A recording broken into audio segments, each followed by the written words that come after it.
बच्चों, वीडियो के इस अंक में आज हम लोग कक्षा 9वीं के 2 बैलों की कथा नामक पाठ का प्रश्नोत्तर देखेंगे। बच्चों, पहला प्रश्न है कि काजी हाउस में कैद पशुओं की हाजिरी क्यों ली जाती होगी। हाजिरी का मतलब क्या होता है? उपस्थिति, अटेंडेंस। अटेंडेंस क्यों लिया जाता है?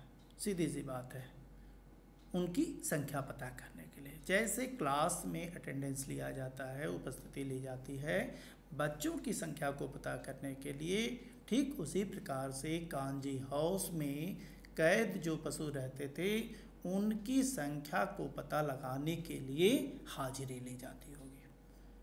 ठीक है। अगला प्रश्न है कि छोटी बच्ची को बैलों के प्रति प्रेम क्यों उमड़ आया। चूँकि छोटी बच्ची की माँ मर चुकी थी, उसकी सौतेली माँ थी और उसकी सौतेली माँ उसके साथ सौतेलापन का व्यवहार करती थी। यहाँ ये दोनों बैल जब आते हैं, इन दोनों बैलों के साथ भी वही सौतेलापन का व्यवहार किया जाता है। तो यह देख करके जो छोटी बच्ची रहती है उसको उन दोनों के प्रति क्या प्रेम उमड़ आया और अपने प्रेम का प्रदर्शन करने के लिए उसने घर से क्या रोटी लाया और ला करके उन दोनों बैलों को खिलाया। क्या रोटी से भूख मिटने वाली है? नहीं, लेकिन उस बच्ची ने उसके प्रति अपना प्रेम प्रकट किया। अगला प्रश्न, कहानी में बैलों के माध्यम से कौन से नीति विषयक तत्व सामने रखे गए? नीति से संबंधित कौन से तत्व? सबसे पहला नीति विषयक तत्व तो है कि पशुओं के प्रति प्रेम भावना रखनी चाहिए। हर एक मनुष्य को पशुओं के साथ कभी भी सौतेलापन का व्यवहार नहीं करना चाहिए, उनके साथ भी प्रेम की भावना रखनी चाहिए। दूसरा यह कि पशुओं में भी सच्ची मित्रता होती है। पशु हमारे सच्चे मित्र हैं, उनके साथ आप मित्रता करेंगे तो वह भी आपके साथ मित्रता स्थापित करेंगे। तीसरा, नारी के प्रति सम्मान की भावना। कौन कौन से इसमें तत्व उभर करके सामने आए हैं? नारी विषयक नारी के प्रति सम्मान की भावना, कि नारी का भी सम्मान होना चाहिए। आप देखे होंगे 2 बैलों में से एक कहता है कि इसको उठा के पटक दूं, उसने कहा कि औरत जात पर सींग चलाना क्या उचित नहीं है। तो क्या नारी के प्रति प्रेम का सम्मान होना चाहिए। चौथा, दया और परोपकार की भावना। दया और परोपकार की भावना का उदाहरण आप ले सकते हैं। जिस समय कैद थे वह दीवार को तोड़ करके अपने नहीं भागते हैं और पशुओं को मार मार करके भगा देते हैं कि कम से कम इन पशुओं की तो जान बच जाए। प्रश्न अगला है, आइए देखें कि प्रस्तुत कहानी में प्रेमचंद ने गधे की किन स्वभावगत विशेषताओं के आधार पर उसके प्रति रूढ़ अर्थ मूर्ख का प्रयोग न करके किसी नए अर्थ की ओर संकेत किया है। क्या कर रहा है?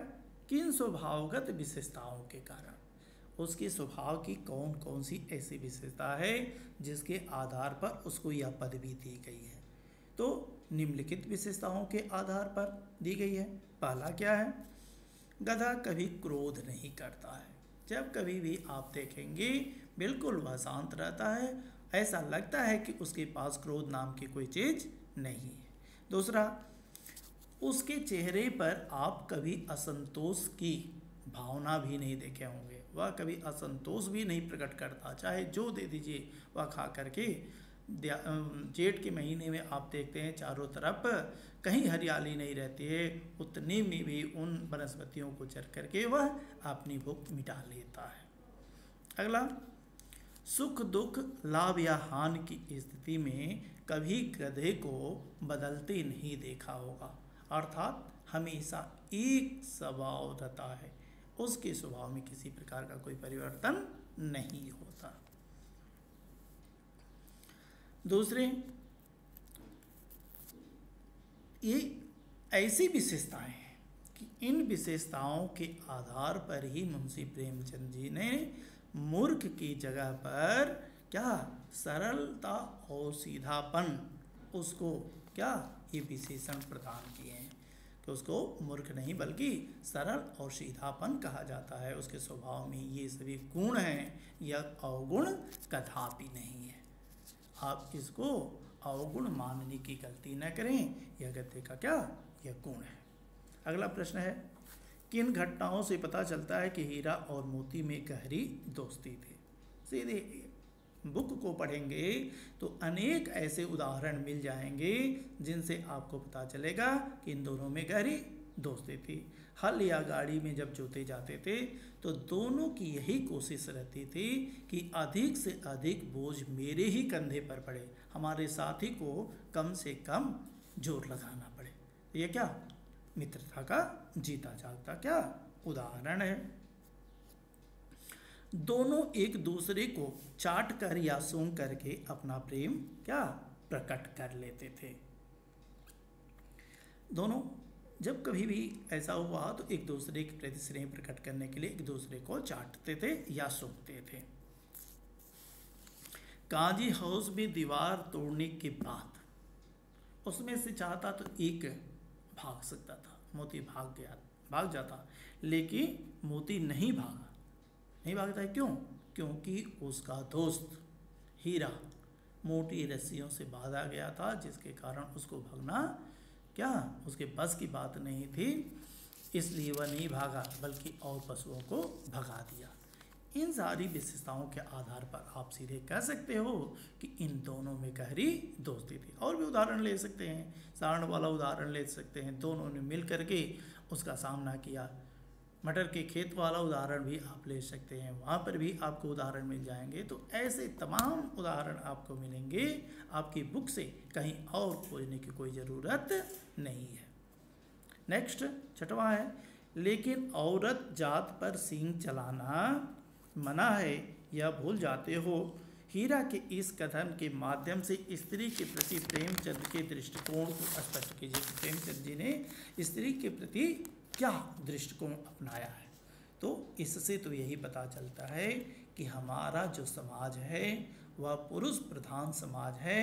इस पुरुष प्रधान समाज में स्त्रियों के साथ सौतेला व्यवहार किया जाता है, उनको प्रताड़ित किया जाता है, घर में रखा जाता है, तरह तरह के मानवीय अत्याचार किए जाते हैं। लेकिन प्रेमचंद जी ने कहा है कि स्त्रियों का सम्मान होना चाहिए, तभी हम नैतिक मूल्यों की स्थापना कर सकते हैं। और कोई दूसरा ऐसा उदाहरण नहीं है जिसके कारण मानवीय मूल्य स्थापित, अर्थात मानवीय मूल्य हमें स्थापित करना है तो इनके साथ हमें ऐसा व्यवहार करना ही होगा और कोई चारा बिल्कुल नहीं है। अगला प्रश्न है बच्चों, ये तो छठवें प्रश्न का उत्तर था। अब देखते हैं सातवां प्रश्न क्या कहता है। सातवां प्रश्न, सातवें प्रश्न में मुंशी प्रेमचंद जी ने कहा है कि किसान जीवन वाले समाज में पशु और मनुष्य के आपसी संबंधों को कहानी में किस तरह व्यक्त किया गया है। पशु और मनुष्य के आपसी संबंध, हमारा ऐसा समाज है बेटा कि इस समाज में पशु आदिकाल से ही हमारे अर्थात मनुष्य के साथी रहे। चाहे घर की रखवाली हो, चाहे कृषि कार्य हो, हल में जोतने से लेकर के घर की रखवाली तक, हर एक कार्य में पशुओं का सहारा लिया जाता है। पशु सहायता करते हैं, हल लगा करके खेतों की जुताई करते हैं, सामान एक जगह से दूसरे जगह पहुंचाते हैं और उनकी मेहनत का ही फल होता है, परिणाम होता है कि जिससे हमारा घर धन धान्य से परिपूर्ण हो जाता है, भर जाता है, उसमें कहीं किसी प्रकार की कोई कमी नहीं रह जाती है।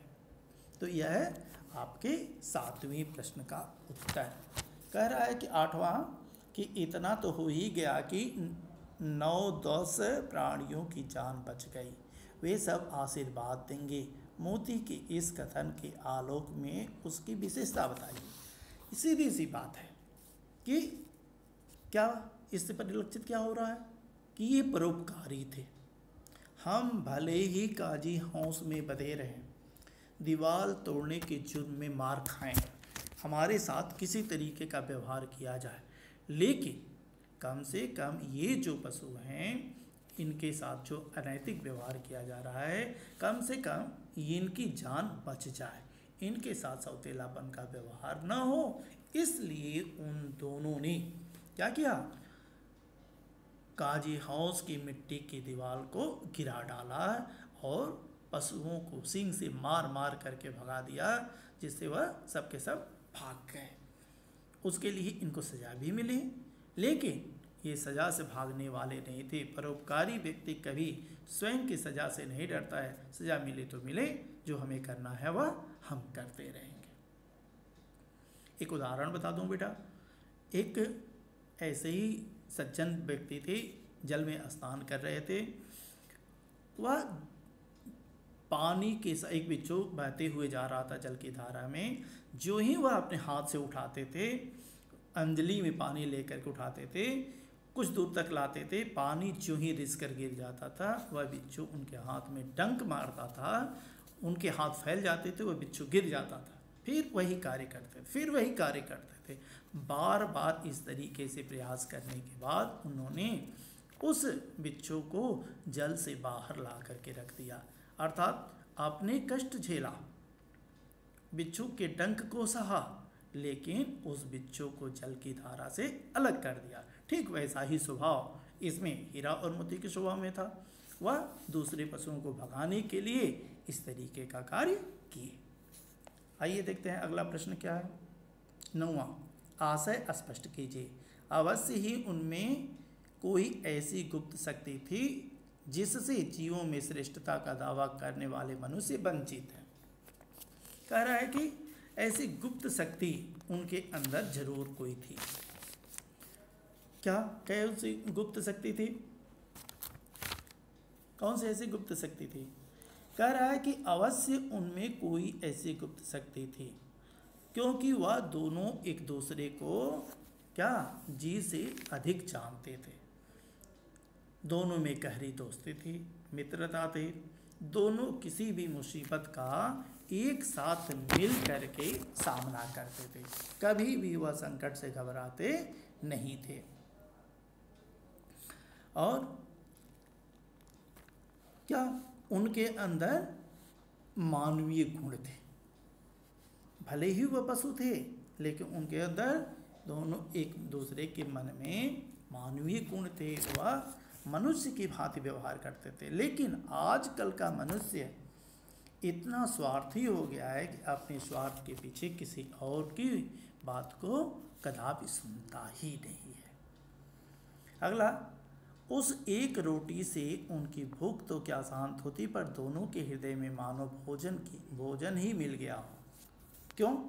क्योंकि जिस समय आप अपमानित हो रहे हों, आपको प्रताड़ित किया जा रहा हो, आपके साथ सौतेलापन का व्यवहार किया जा रहा हो, और उस समय कोई बच्ची आपके साथ प्रेम प्रकट करे, तो उस प्रेम के परिणाम के फलस्वरूप, चाहे वह कहा जाता है कि ऊँट के मुंह में जीरा, ऊँट को चीरा से क्या होने वाला है, लेकिन उससे ही तृप्ति मिल जाती है।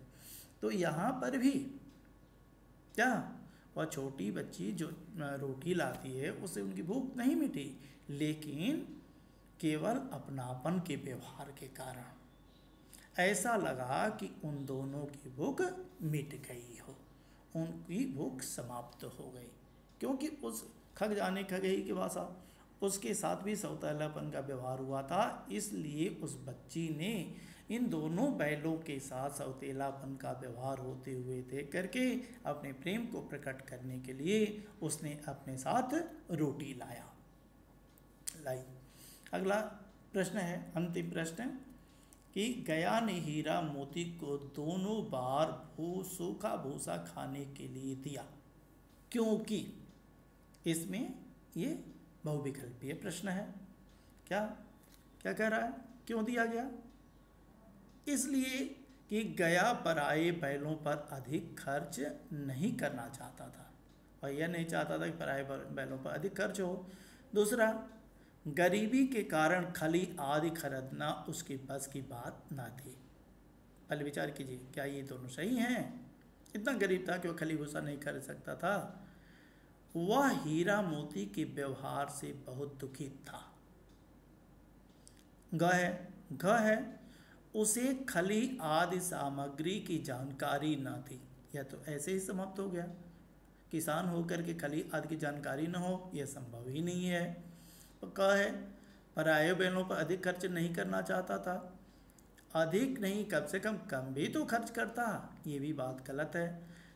ग विकल्प सबसे सटीक है। वह हीरा मोती के व्यवहार से बहुत दुखी था, इसलिए वह हर बार इन दोनों को सजा देने के लिए सूखा भूसा दिया करता था। तो यह है आपके दो बैलों की कथा नामक पाठ का प्रश्न होता है। वीडियो के अगले अंक में अगला चैप्टर शुरू किया जाएगा।